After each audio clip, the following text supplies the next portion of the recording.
हाँ बेटा, importance of pH living beings के लाइफ में, ठीक है, बहुत ही इंपॉर्टेंट है। सबसे पहला पॉइंट क्या है कि हमारी बॉडी परफेक्टली काम कब करती है, जब हमारे बॉडी का पीएच 7 से 7.8 होता है, तो ये याद रखना है। दूसरा, कोई भी पूछे कि एसिड रेन कब होता है, तो अगर बारिश का पानी जो ऊपर से गिर रहा है in the form of rain, अगर उसका पीएच 5.6 है तो हम क्या बोलेंगे, 5.6 यानी 7 से कम हुआ, तो हम बोलेंगे कि जो रेन या बारिश हो रही है वो कैसी है, एसिडिक है, ठीक है, तो वो एसिडिक होगी। उसके बाद थर्ड पॉइंट क्या है, importance of pH in soil, मतलब मिट्टी में पीएच का क्या काम है। अगर हम बेटा कोई भी फर्टिलाइजर यूज करता है किसान, तो वो अपनी पहले मिट्टी की क्वालिटी चेक कराता है। उसके गांव में आसपास रिसर्च सेंटर होते हैं, तो वो अपने खेतों की मिट्टी ले जाता है और देता है वहां, तो उसको बता दिया जाता है कि आपकी मिट्टी कैसी है, एसिडिक है कि बेसिक है। अगर एसिडिक होगी तो वो फर्टिलाइजर कौन सा यूज करेगा, बेसिक।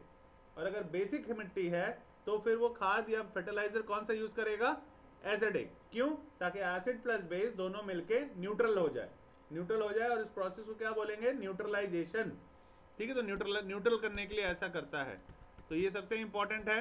तो इसीलिए सॉयल का जो पीएच है वो किसके बीच में होना चाहिए ताकि फसल अच्छी हो, 6.5 से 7.3 तक। अच्छा किसान बनना है तो पता होना चाहिए कि उसकी मिट्टी की पीएच 6.5 से 7.3 होना चाहिए, ठीक है। अगर 6.5 से नीचे है तो फिर मिट्टी कैसे कहलाएगी, एसिडिक। और अगर 7.3 से ज़्यादा है तो फिर मिट्टी कैसी कहलाएगी, बेसिक इन नेचर। उसके बाद फूड के डाइजेशन के लिए नेक्स्ट यूसेज क्या हो गया बेटा, ये इंपॉर्टेंस, पीएच का इंपॉर्टेंस हमारी डाइजेशन के लिए भी है। याद है, पेट में कई बार कई बड़ों को सुना होगा तुमने कि एसिडिटी बढ़ जाती है, तो वह एसिडिटी बढ़ने का मतलब क्या है कि पीएच कुछ गड़बड़ हो गया, तो उस केस में क्या दिया जाता है, या तो इनो दिया जाता है या फिर एंटासिड दिया जाता है, बिल्कुल सही बेटा। और इसमें अगर इनो क्या है, एक्चुअल में बेस है, तो उस वो बेस क्या करता है, उस एसिड के साथ फिर से रिएक्ट करता है और एसिड प्लस बेस दोनों न्यूट्रल हो जाते हैं, तो फिर हमारा पेट ठीक हो जाता है, ठीक है, सबसे इंपॉर्टेंट, ओके। और उसके बाद अगर मान लो ज़्यादा पेट खराब है तो डॉक्टर क्या देता है, मिल्क ऑफ मैग्नीशिया, इसको कहते हैं मैग्नीशियम हाइड्रोक्साइड, इसका नाम लिख लेना, ये क्या है, मैग्नीशियम हाइड्रोक्साइड, या फिर इसका दूसरा नाम क्या है पूछ लेते हैं, मिल्क ऑफ मैग्नीशिया। तो मिल्क ऑफ मैग्नीशिया होता क्या है, पिंक कलर का होता है, गुलाबी गुलाबी सा, ये MgOH ट्वाइस ही होता है। केमिकल नेम क्या हो गया MgOH ट्वाइस का, मैग्नीशियम हाइड्रोक्साइड, ठीक है, मैग्नीशियम हाइड्रोक्साइड इंपॉर्टेंट है। तो एज ए एंटासिड्स क्या हम ले सकते हैं अपना पेट ठीक करने के लिए, या तो इनो ले सकते हैं या फिर मिल्क ऑफ मैग्नीशिया ले सकते हैं, MAGNESIA, ठीक है, मैग्नीशिया होता है, तो ये ए है तो इसको ए ही लिखना, मिल्क ऑफ मैग्नीशिया, ओके, सबसे इंपॉर्टेंट है तो इसको याद रखना है। उसके बाद बेटा हमारे टूथ में डिके हो जाता है, कई बार कीड़े लग जाते हैं, कैसे होता है पता है, जब हम कुछ भी स्वीट खाते हैं या कुछ भी और ब्रश नहीं करते, तो उसके बाद वो बैक्टीरिया डिपॉजिट होना शुरू हो जाता है हमारे टीथ एनामल में। उसके टीथ एनामल में वो बैक्टीरिया क्या करता है, अपने बॉडी से एसिड रिलीज करता है, और वो एसिड की वजह से हमारे दांतों में या टीथ में होल्स बन जाते हैं, या जिसको हम साइंस की लैंग्वेज में बोलते हैं कैविटी, तो वो कैविटी बन जाता है, ठीक है। फिर उसको ठीक करने के लिए हमें क्या करना चाहिए, ब्रश या कोलगेट यूज करना चाहिए या टूथ पेस्ट यूज करना चाहिए। तो टूथ पेस्ट एक्चुअल में है क्या, बेस है, तो वो बेस उस एसिड के साथ मिलता है और वो न्यूट्रलाइज हो जाता है, तो जिसके वजह से न्यूट्रलाइजेशन के कारण दांत हमारे सही रहते हैं। कई लोग बोलते हैं बेटा कि भाई मैं तो डेली ब्रश करता हूँ फिर भी मेरे दांतों में कीड़े लगे, उसका कारण क्या होता है, ब्रशिंग ढंग से नहीं करना। ब्रश को कभी भी ऐसे ऐसे नहीं करना चाहिए वरना दांत घिस जाते हैं, हमेशा जो है ऊपर नीचे के फ्लो में करना चाहिए, जिससे जहाँ की टीथ की सेटिंग जैसे है वैसे ही रहे, वो गड़बड़ ना हो, ठीक है। लेकिन फिर भी देखोगे 99% लोग ऐसे ऐसे ही करते हैं, है कि नहीं, तो ऐसे नहीं करना चाहिए। उसके बाद अगर पीएच हमारे माउथ का 5.5 से कम है, मतलब एसिडिटी बढ़ गया है मुंह का, तो जिसके कारण, तो ये वैल्यू याद रखना इंपॉर्टेंट है, कि दांत में अगर pH 5.5 हो गया है तो फिर हमें टूथ डिके हो सकता है, तो ब्रश लेके या कोलगेट लेके मुंह में थोड़ा सा रगड़ लेना चाहिए। ओके, 5.5। उसके बाद सेल्फ डिफेंस बाय एनिमल, ये भी यूज़ करते हैं बेटा।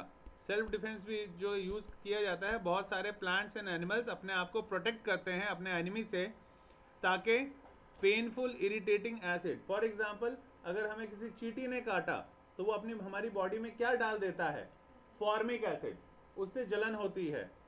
या ततैया जब काटता है तो वो भी क्या छोड़ देता है हमारी बॉडी में, फॉर्मिक एसिड। और उसके लिए फिर हमें अपने बॉडी पे क्या रगड़ना चाहिए, बेस। तो सोप भी आप रगड़ सकते हो, आयरन भी रगड़ सकते हो, कोई भी बेस आप रब कर सकते हो, जिसके वजह से क्या होगा, एसिड और बेस दोनों मिलेगा और फिर वो क्या हो जाएगा, न्यूट्रलाइज हो जाएगा, फिर ठीक हो जाएगा, जलन नहीं होगी उसके बाद। ठीक है, कई डॉक्टर्स जिनको नॉलेज नहीं होता है वो बोलेंगे नहीं साबुन नहीं रगड़ना चाहिए। क्यों नहीं रगड़ना चाहिए, बेस है तो आप बेस रगड़ सकते हो। तो आपको पता होना चाहिए, सब सुनो सबकी, करो अपनी, क्योंकि खुद पढ़ के भी हम नॉलेज गेन करते हैं। ओके, वो एक्चुअली उन्होंने किसी से सुन लिया होता है कि भाई साबुन नहीं रगड़ो। उसका रीज़न मैं बता देता हूँ, क्योंकि कुछ सोप ऐसे होते हैं जो हम यूज़ भी नहीं करते हैं, जिसके अंदर बेस नहीं होता, एसिड ही होता है। तो अगर एसिड आया है मेरी बॉडी में तो मैं एसिड क्यों रगड़ूंगा, और वो स्पेशल हम यूज़ ही नहीं करते हैं। वी ऑल आर कॉमन लोग, बस जब हम कॉमन मैन है तो हम नॉर्मल यूज़ करते हैं, लक्स, हमाम, नीम, इन सब में बेस है। ठीक है, ये पोर्शन सोप वाला डिटेल में बताता मैं कार्बन एंड इस कंपाउंड में, लास्ट टॉपिक था, लेकिन वो इस बार सिलेबस में नहीं आ रहा है, इसलिए मैंने तुम लोगों को नहीं बताया।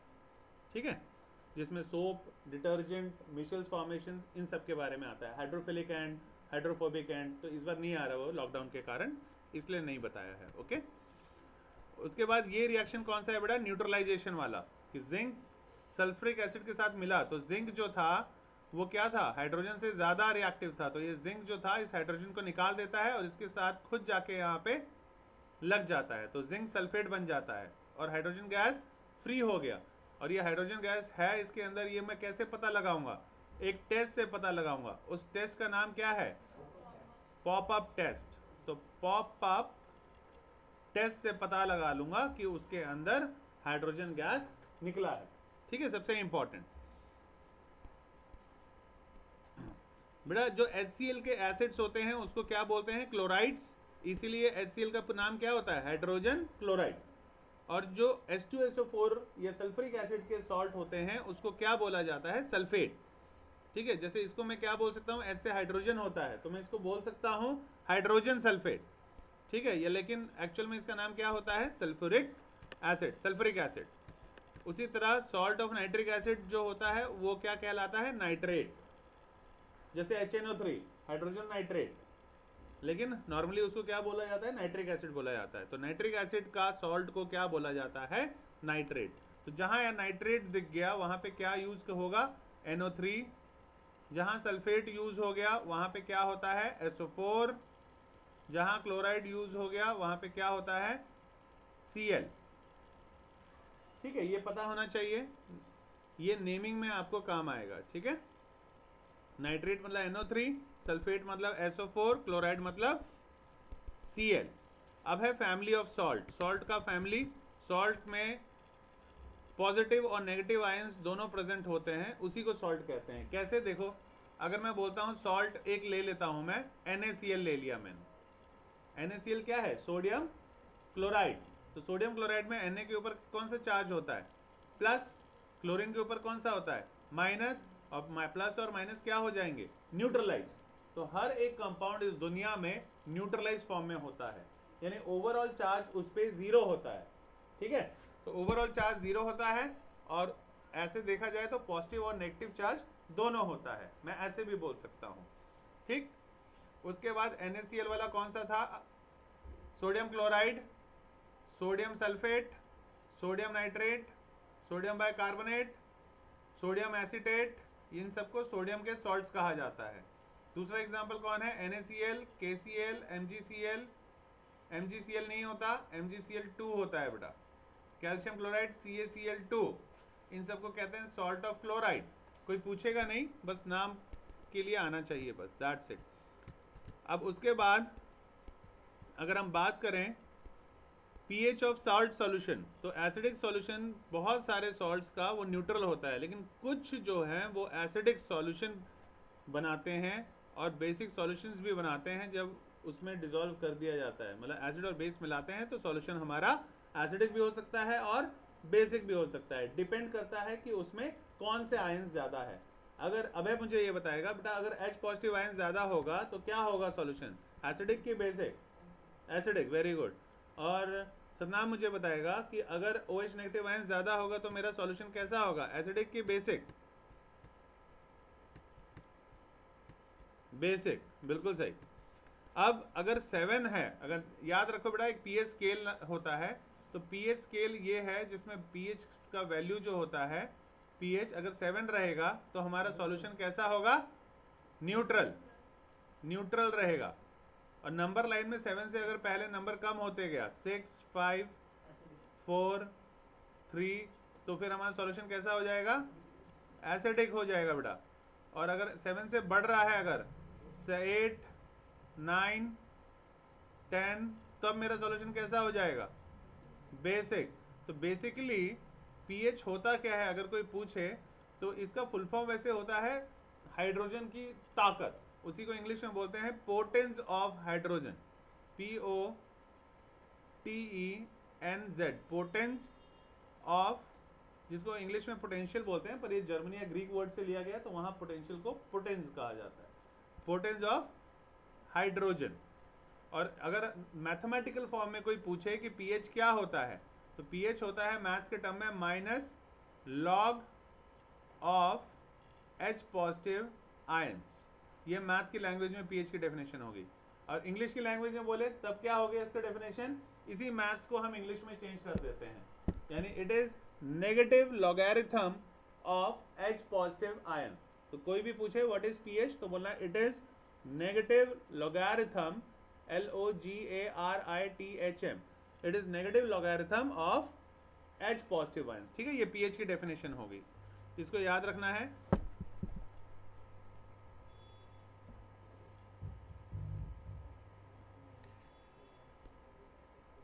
हाँ, इट इज नेगेटिव लॉगरिथम, वही मैथ्स वाले को इंग्लिश में चेंज कर दिया, तो डेफिनेशन याद हो गया। ठीक है, अब है सबसे पहले लिखो laboratory preparation of sodium chloride. Laboratory preparation of sodium chloride, lab में कैसे नमक बनाओगे बेटा, बहुत आसान है। सोडियम में HCl डाल दोगे तो NaCl प्लस हाइड्रोजन गैस बन जाएगा, बन गया ना NaCl। ठीक है, सबसे आसान तरीका है जो कभी नहीं पूछा जाएगा, लेकिन नॉलेज के लिए पता होना चाहिए। कोई बोले कि लैब में तुम्हें नमक बनाना है, क्या तुम बना सकते हो? बिल्कुल बना सकते हैं। लैब में जिस डब्बे पे भी HCl लिखा हो उठा लेना, सोडियम को उठा लेना और दोनों को मिला देना, तो क्या बन जाएगा, NaCl। तो ऊपर टॉपिक डाल देना प्रिपरेशन कॉपी में, सब भी अब सब प्रिपरेशन करेंगे एक एक करके। तो Na प्लस HCl मिलाएंगे तो क्या बन जाएगा, NaCl। ये किसकी प्रिपरेशन होगी, प्रिपरेशन ऑफ सोडियम क्लोराइड। लिखो जल्दी से, Na प्लस HCl NaCl हो गया बेटा। Na प्लस HCl, Na के नीचे जिसको नहीं पता वो जरूर लिख लेना Na क्या चीज है। Na सोडियम है, HCl क्या है, हाइड्रोक्लोरिक एसिड है, NaCl क्या है, सोडियम क्लोराइड, और H2 क्या है, हाइड्रोजन। जो जिसको पता है इट्स गुड, जिसको नहीं पता वो जरूर लिख लेना उस चीज को। ठीक है, सब बहुत इंपॉर्टेंट है।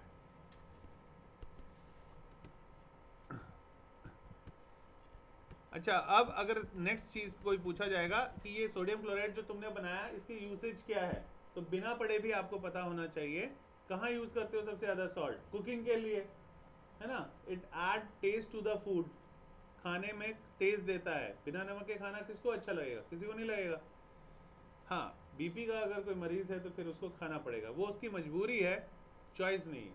ठीक है, उसके बाद और कहाँ यूज होता है, कैसे बनता है कोई नहीं पूछेगा, लेकिन पता होना चाहिए। समंदर में बहुत सारा नमक है, इकट्ठा कर लेते हैं एक लगून बना के, खड्डा बना के, और फिर उस पानी को इवेपोरेट करते हैं। सूरज की रोशनी से वो पानी इवेपोरेट हो जाता है, पानी निकल जाता है और नीचे सॉल्ट बच जाता है। तो किस मेथड से बनता है सॉल्ट, इवेपोरेशन। क्लास 9th में आ चुका है, 2nd चैप्टर में is matter around us pure. तो पहला प्रिपरेशन यही था।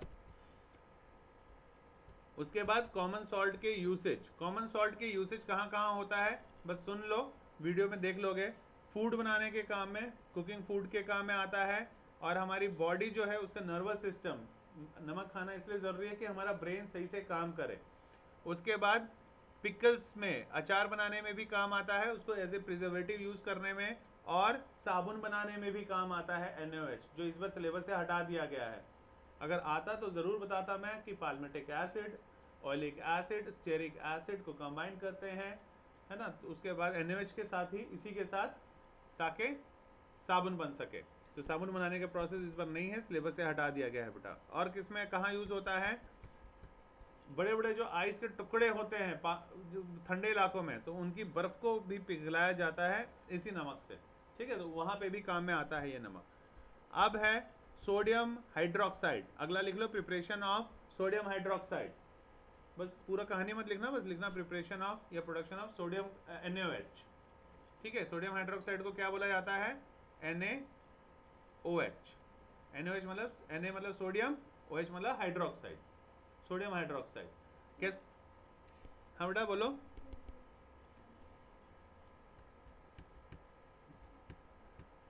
उसके बाद NaOH कैसे बनाया जाता है बेटा? वही घर में जो तुम्हारे नमक है उसी में पानी डाल दो और कुछ नहीं करना होता। NaCl को ब्राइन सॉल्यूशन भी कहा जाता है। तो ब्राइन सॉल्यूशन में जब पानी डाल दोगे तो फिर NaOH बन जाएगा, जिसका कॉमन नेम क्या है वो याद रखना है तुम्हें। कॉस्टिक सोडा लिखवा चुका हूं मैं, तुम्हें याद रखना है। प्लस क्लोरीन गैस निकलेगा उसमें से, प्लस हाइड्रोजन। तो मेन ये सब तो कम अमाउंट में होता है, इसको बोला, जो कम अमाउंट में होता है बेटा किसी भी रिएक्शन में, उसको बोला क्या जाता है? Minor product, minor product. और जो ज्यादा अमाउंट में बना, जो हम बना रहे थे, उसको क्या बोला जाता है? Major product. मेजर मतलब ज्यादा अमाउंट, ठीक है। तो मेजर प्रोडक्ट NaCl, NaOH है। तो NaOH इस प्रोसेस से बनता है। घर में जो नमक है उसमें पानी डाल दिया तो क्या बन जाएगा? सोडियम हाइड्रोक्साइड बन जाएगा, ठीक है। ये रिएक्शन लिख लेना है।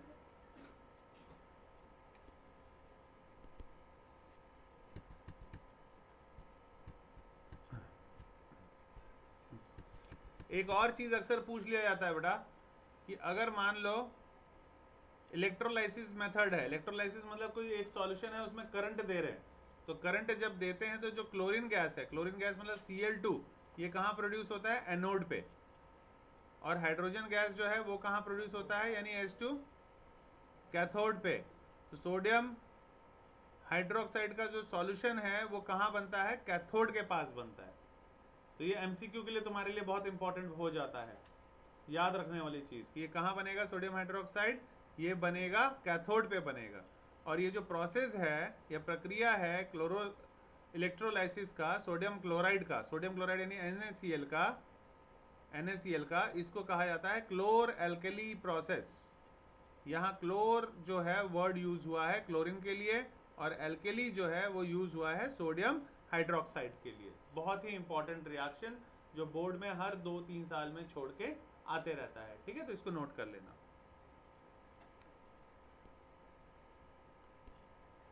Very very important.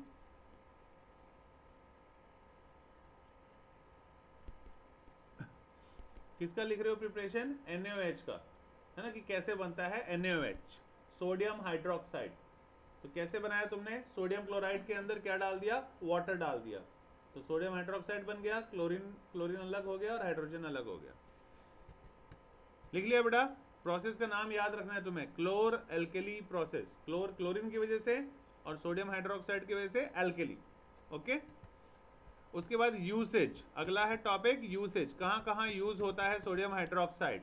तो सबसे पहली बात तो डिटर्जेंट बनाने के काम में यूज में आता है। उसके बाद आर्टिफिशियल टेक्सटाइल फाइबर बनाने के काम में आता है, रेयॉन बनाने के काम में। उसके बाद पेपर बनाने में भी काम में आता है NaOH। ये सब हम NaOH का यूज़ देख रहे हैं कि NaOH कहाँ कहाँ यूज़ में आता है। उसके बाद बॉक्साइट को प्योर करने के भी काम में आता है, ठीक है। बॉक्साइट क्या होता है कोई पूछे तो Al2O3 होता है बॉक्साइट। तो इन सब के भी काम में आता है सोडियम हाइड्रोक्साइड। उसके बाद क्लोरीन कहाँ यूज होता है? घर में जो पानी आ रहा है बैक्टीरिया फ्री बनाया जाता है तो क्लोरीन से बनाया जाता है, ठीक है। तो यानी ड्रिंकिंग वाटर को स्टरलाइज करने के लिए बेटा ये यूज में आता है, ओके। उसके बाद और किसके काम में आता है? ब्लीचिंग पाउडर के बनाने में। अभी आगे आएगा ब्लीचिंग पाउडर, तो ब्लीचिंग पाउडर को बनाने में भी क्लोरीन का यूज होता है। और HCl के प्रोडक्शन के लिए भी, HCl बनाने के लिए भी काम में कौन आता है? क्लोरीन काम में आता है, ठीक है। उसके बाद और कहाँ यूज में आता है बेटा? प्लास्टिक जैसे पीवीसी का फुल फॉर्म होता है पॉलीविनाइल क्लोराइड। तो पॉलीविनाइल क्लोराइड को बनाने के भी यूज में आता है। और सॉल्वेंट ऐसा बनाया जाता है जिससे ड्राई क्लीनिंग का भी काम आ सके, ये भी क्लोरीन यूज होता है। कई बार कोट देते हैं ना हम ड्राई क्लीनिंग के लिए, तो वो ये क्लोरीन यूज करके ही उसको साफ करते हैं, ना कि पानी। पहले के टाइम पे पेट्रोल से साफ किया जाता था, उसके बाद फिर एक बोलते थे केमिकल यूज होता है, उस केमिकल में ये क्लोरीन ही होता है जिससे वो डस्ट को पानी के बिना साफ करते हैं, ओके। उसके बाद है हाइड्रोजन। अगर कोई पूछे कहाँ यूज में होता है तो HCl को बनाने में काम आएगा, क्योंकि HCl में H है, इसी से पता लग जाना चाहिए। अमोनिया बनाने के काम में आता है, क्योंकि अमोनिया का केमिकल फॉर्मूला होता क्या है? NH3। तो NH3 जो है अमोनिया, तो हाइड्रोजन आ गया, मतलब हाइड्रोजन होगा तभी अमोनिया बन पाएगा फर्टिलाइजर या खाद बनाने के लिए। उसके बाद मिथेनॉल बनाने के काम में भी आता है। मिथेनॉल होता है CH3OH। पर हम मिथेनॉल बना के क्या करेंगे? कुछ भी नहीं कर सकते। हमें बनाना चाहिए C2H5OH। अल्कोहल में, शराब में ये होता है C2H5OH, तो शराब टेस्टी होगा। लेकिन अगर कुछ ऐसा हुआ जो देसी शराब होती है, तो कई बार सुना होगा तुमने, तो वो एक्चुअली होता क्या है, ये इथेनॉल ही मिथेनॉल में चेंज हो जाता है। और ये जो मिथेनॉल है CH3OH, ये पॉइजनस होता है, जिसकी वजह से बहुत सारी जानें जाती हैं। अभी हाल में ही बिहार या पंजाब में गई थी, याद है? तो ये पॉइजनस हो जाता है, पॉइजनस हो जाता है। कौन सा? मिथेनॉल। तो CH3OH क्या है? मिथेनॉल है, METHANOL। तो ये मिथेनॉल इज नॉट गुड, तो हम क्यों बनाएं? हमें नहीं बनाना, ठीक है। Good for nothing. Liquid hydrogen को बेटा यूज किया जाता है एज ए फ्यूल रॉकेट्स में। आजकल रॉकेट में क्या होता है पता है? देखो रॉकेट चलाना सिखाते हैं सभी को। ये रॉकेट है, इसको ऊपर स्पेस में पहुंचाना है, ठीक है। तो इसमें जो फ्यूल यूज होगा, इसमें इतना पोर्शन जो होता है नीचे से लेके ऊपर तक, ये पूरा फ्यूल ही होता है इसके अंदर। और फ्यूल में दो चीजें यूज होती है रॉकेट बनाने के लिए, एक प्रोपेलेंट और एक ऑक्सीडाइजर, ठीक है। ऑक्सीडाइजर, तो ऑक्सीडाइजर में ऑक्सीजन ले लेते हैं और प्रोपेलेंट में हाइड्रोजन ले लेते हैं, और जब ये इसको बर्न करते हैं तो ये दोनों मिलते जाते हैं, फ्यूल बनते जाता है, और उसके बाद रॉकेट ऊपर जाते रहता है और दोनों मिलके क्या बना देते हैं? वाटर। और वो बाहर निकलते जाता है। और वाटर अगर एटमॉस्फेयर में आ रहा है तो वो उसको नुकसान नहीं पहुंचाएगा ज़्यादा, और हमारा रॉकेट भी जहां पहुंचना है वहां पे इजीली पहुंच जाता है, ठीक है। तो इसीलिए as a propellant hydrogen use होता है, और एज ए ऑक्सीडाइजर पहले के ज़माने में बहुत बड़े बड़े से रॉकेट होते थे, क्योंकि हाइड्रोजन और ऑक्सीजन नहीं डिस्कवर हुए थे, तो पूरे रूम के साइज का नीचे पूरा फ्यूल होता था। अब तो बहुत कम हो गया है। क्वेश्चन ये आता है तुमसे कि भाई रॉकेट में जो यूज होता है प्रोपेलेंट हाइड्रोजन एंड ऑक्सीजन, जो कि वाटर बनता है, तो क्या हम उसको पीने के लिए इस्तेमाल कर सकते हैं? नहीं कर सकते, because a lot of harmful chemical has been added to it. ये रीजन है। शक्ल मत देखते रहना बेटा, लिख भी लेना, ठीक है, बाद में फिर भूल जाओगे।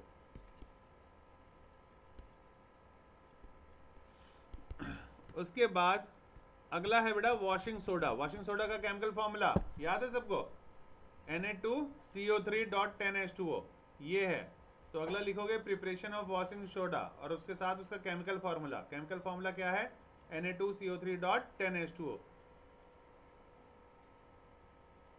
सोडियम कार्बोनेट, अगर वाटर उसमें नहीं लगा रहेगा तो उसको बोलते हैं एनहाइड्रस सोडियम कार्बोनेट। उसको क्या बोला जाता है? Soda ash. तो पूछ लेते हैं सोडा ऐश किसका नाम है? तो अपना जहां लिस्ट बनाया है तुमने, वहां पे एक इसको भी ऐड करो कि अगर सिर्फ Na2CO3 लिखा है तो Na2CO3 को क्या कहा जाता है? एनहाइड्रस सोडियम कार्बोनेट, या उसका कॉमन नेम क्या है? Soda ash. कई बच्चों को ये नहीं पता होता सोडा ऐश क्या चीज़ आ गया, तो ये तुमको याद करना पड़ेगा कि नॉर्मल वाला जो वॉशिंग सोडा होता है उसको क्या बोला जाता है? Soda ash, Na2CO3। और अगर Na2CO3.10H2O लिख देते हैं तो उसको वॉशिंग सोडा बोला जाता है। तो वॉशिंग सोडा अगर कोई पूछता है तो सिर्फ Na2CO3 लिख के नहीं आना। क्या लिख के आओगे? Na2CO3.10H2O। 10 वाटर मॉलिक्यूल भी उसके साथ अटैच होता है। और अगर इसको हटा दूंगा मैं तो क्या बन जाएगा? सोडा ऐश बन जाएगा। एनहाइड्रस मतलब हाइड्रेटेड नहीं है, यानी पानी नहीं है उसमें। ठीक है, पानी नहीं है तो उसको क्या बोलेंगे? एनहाइड्रस बोला जाएगा। ठीक है, अब इसकी प्रिपरेशन के बारे में बात करते हैं। एक रिएक्शन जो याद करना है कि आखिर ये Na2CO3 बनाया कैसे आता है। एक तो सबसे आसान तरीका है, ये मुश्किल है, ये नहीं याद करना। तुम क्या याद करोगे? सबसे आसान तरीका, बस Na2CO3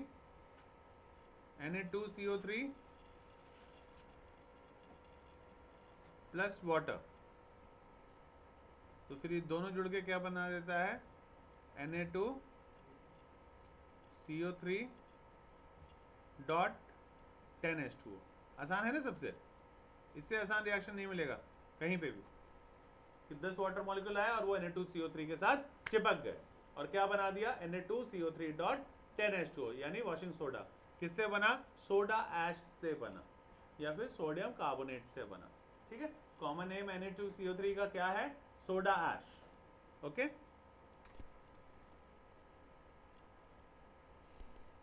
उसके बाद आ जाओ, वॉशिंग सोडा के बाद ये रिएक्शन भी लिख लोगे, ये भी बहुत इंपॉर्टेंट है कि सोडियम हाइड्रोजन कार्बोनेट या सोडियम बाइकार्बोनेट Bi बाय, इसको हीट कर देते हैं। अगर गर्म करोगे वॉशिंग पाउडर को तो क्या बन जाएगा? Na2CO3, यानी ये क्या है? बेकिंग सोडा है। NaCO3 क्या था बेटा? केक वाला पाउडर। तो यानी बेकिंग पाउडर को अगर गर्म कर रहे हो तो उससे क्या बन जाएगा? वॉशिंग सोडा बन जाएगा। ये वॉशिंग सोडा है, ये पता होना चाहिए, ये वॉशिंग सोडा। तो बेकिंग सोडा को गर्म करेंगे तो भी वॉशिंग सोडा बन जाता है। सबसे इंपॉर्टेंट प्रिपरेशन किसकी? Na2CO3 की। और जब Na2CO3 जब मिल गया तो इसी को फिर 10H2O 10 मॉलिक्यूल ऑफ वाटर के साथ अटैच कर देते हैं और उसके बाद क्या बन जाता है? Na2CO3.10H2O, यानी सोडियम बाय कार्बोनेट, नहीं सॉरी सोडियम कार्बोनेट। Na2CO3 में 10 वाटर मॉलिक्यूल अटैच कर दिया तो क्या बन गया? Na2CO3.10H2O, यानी सोडियम कार्बोनेट या फिर वॉशिंग सोडा। ठीक है, तो 2 स्टेप में कंप्लीट होता है। पहले क्या किया? बेकिंग सोडा को गर्म किया, गर्म करने पे वो टूट गया और उसके बाद जो मिला उसको क्या किया? पानी के साथ अटैच कर दिया। तो 2 स्टेप्स में आपका तैयार हो जाता है washing soda. Very important reaction. अब उसके बाद क्या है? इसका यूसेज कहाँ कहाँ पे यूज में आता है। तो कहाँ कहाँ यूज में आएगा बेटा वॉशिंग सोडा? वॉशिंग सोडा, पहली बात तो प्रॉपर्टी क्या होती है वॉशिंग सोडा की? पानी में इजीली सॉल्युबल हो जाता है। सेकंड, वॉशिंग सोडा जो है वो अल्कलाइन इन नेचर है, मतलब बेस है। थर्ड, क्लींसिंग प्रॉपर्टी है, मतलब कपड़े साफ कर देता है, तभी तो डालते हैं डिटर्जेंट, कपड़े साफ करने के लिए ही। यूसेज कहाँ कहाँ होता है वॉशिंग सोडा का? लॉन्ड्रीज में यूज होता है। वाटर में अगर परमानेंट हार्डनेस है जो कि दिल्ली के पानी में बहुत है, उसे झाग जल्दी नहीं निकलता, तो झाग नहीं बनता जब साबुन से, तो क्या यूज किया जाता है? डिटर्जेंट। तो इसलिए हम बोल सकते हैं डिटर्जेंट ज़्यादा सही है एज कंपेयर टू सोप। ठीक है, और कहाँ यूज होता है? मैन्युफैक्चर ऑफ ग्लास और सोप इंडस्ट्री में भी यूज में आता है। ठीक है, उसके बाद सोडियम के कोई कंपाउंड्स जैसे बोरेक्स के बनाने में भी काम आता है। याद हो गया तो ठीक है, वरना कोई बात नहीं। जिसको याद हो जाता है, जिसकी मेमोरी अच्छी है, उसके लिए बता देता हूँ। मेरी बहुत अच्छी है इसलिए मुझे याद है। तुम भी 2-3 बार पढ़ोगे तो याद हो जाएगा कि बोरेक्स का केमिकल फॉर्मूला क्या होता है? Na2B4O7, ये बनाने के काम में आता है। तो वो इसमें क्या है? Na आ गया ना, OB आ गया, Na भी आ गया, तो इसी को बनाने के काम में आता है सोडियम कार्बोनेट। सोडियम कार्बोनेट यानी वॉशिंग सोडा यानी Na2CO3, तो Na2CO3 से हम बोरेक्स भी बना सकते हैं, ठीक है। उसके बाद नेक्स्ट चलते हैं, नेक्स्ट है तुम्हारा बेटा बेकिंग सोडा। बेकिंग सोडा यानी जो केक में यूज होता है, बेकिंग सोडा, बिस्किट का भी केक बनता है, नॉर्मल केक भी बनता है, उसमें यही यूज होता है बेकिंग सोडा। तो बेकिंग सोडा का केमिकल फॉर्मूला क्या होता है, NaHCO3। इसका भी प्रिपरेशन पूछ लेते हैं। तो NaHCO3 का सबसे अच्छा प्रिपरेशन क्या है,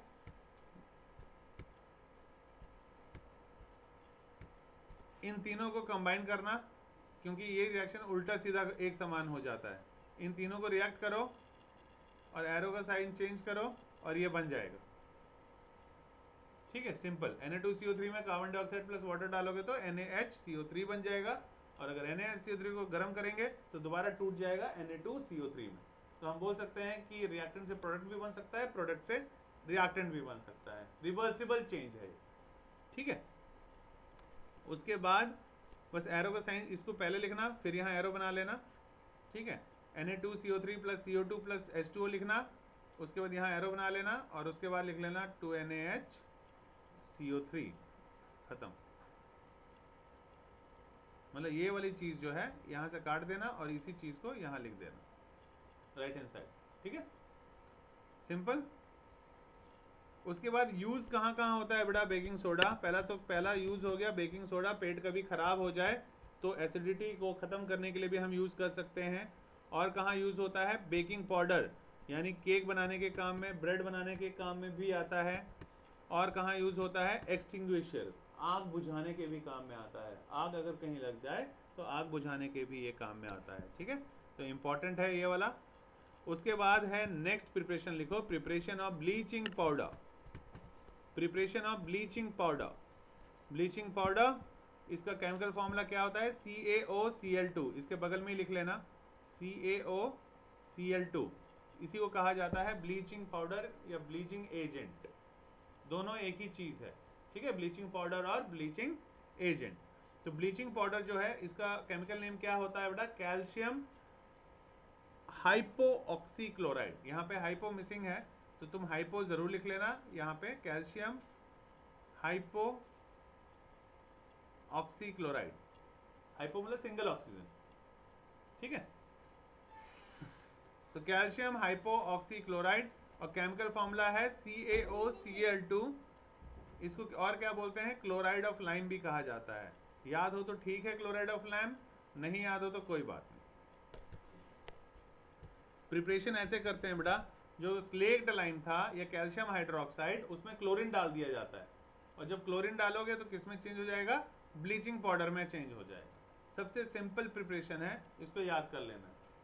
कोई पूछे कि कैसे बनाना है ब्लीचिंग पाउडर, तो कैल्शियम हाइड्रोक्साइड में कौन सी गैस पास कराई जाती है, क्लोरीन गैस पास कराई जाती है, तो फिर क्या बन जाता है, कैल्शियम हाइपोऑक्सीक्लोराइड या फिर ब्लीचिंग पाउडर।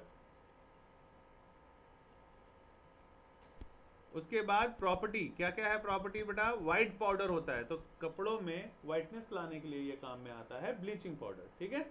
उसके बाद ठंडे पानी में भी घुल जाता है, उसके बाद डाइल्यूट एसिड में भी घुल जाता है और क्या बनाता है, क्लोरीन, ठीक। इस तरह से क्लोरीन बनाता है कि अगर सल्फ्यूरिक एसिड डाल दोगे इसमें तो सल्फ्यूरिक एसिड डालने पे calcium sulphate plus chlorine plus water में चेंज हो जाता है ये, ठीक है। तो ये रिएक्शन वैसे पूछेंगे नहीं, लेकिन फिर भी नॉर्मली याद रखो, क्योंकि रिएक्शन के फॉर्म में दे देंगे तो CaOCl2 प्लस H2SO4 किस में चेंज हो जाता है, calcium sulphate plus chlorine plus water. Next है बेटा, इसका यूज कहाँ कहाँ होता है। ब्लीचिंग पाउडर अभी तो बताया, कपड़ों में वाइटनेस के लिए यूज होता है सबसे ज़्यादा, टेक्सटाइल इंडस्ट्री में। टेक्सटाइल मतलब क्या होता है, कपड़ों वाली इंडस्ट्री। उसके बाद ब्लीचिंग क्लोथ लॉन्ड्री में भी यूज होता है। लॉन्ड्री किसको कहा जाता है, जहाँ कपड़े धुलते हैं, धोबी के यहाँ। उसके बाद पानी को डिसइंफेक्टेंट करने के लिए भी यूज में आता है। उसके बाद क्लोरोफॉर्म बनाने की यूज में भी आता है। क्लोरोफॉर्म का केमिकल फॉर्मूला बहुत बार पूछ लेते हैं 1 मार्क्स में, CHCl3। CHCl3 ये वही गैस है बेटा क्लोरोफॉर्म, क्लोरोफॉर्म किस लिए स्मेल कराया जाता है? बेहोश करने के लिए, एज अ लोकल एनेस्थीसिया काम में आता है क्लोरोफॉर्म, ठीक है। जब हमें बॉडी को बेहोश करना है या तो फिर हम CHCl3 ये यूज़ करते हैं। फॉर्मूला सही लिखना, CHCl3, ओके। और कहाँ यूज़ में आता है बेटा? वुल को अनश्रिंकेबल बनाने के काम में, कि डूबे नहीं। और कहाँ यूज़ होता है? केमिकल इंडस्ट्री में भी यूज़ होता है एज ए ऑक्सीडाइजिंग एजेंट, ठीक है। अब नेक्स्ट आ जाओ बेटा, preparation of plaster of Paris. Plaster of Paris मतलब क्या होता है? CaSO4 dot half H2O।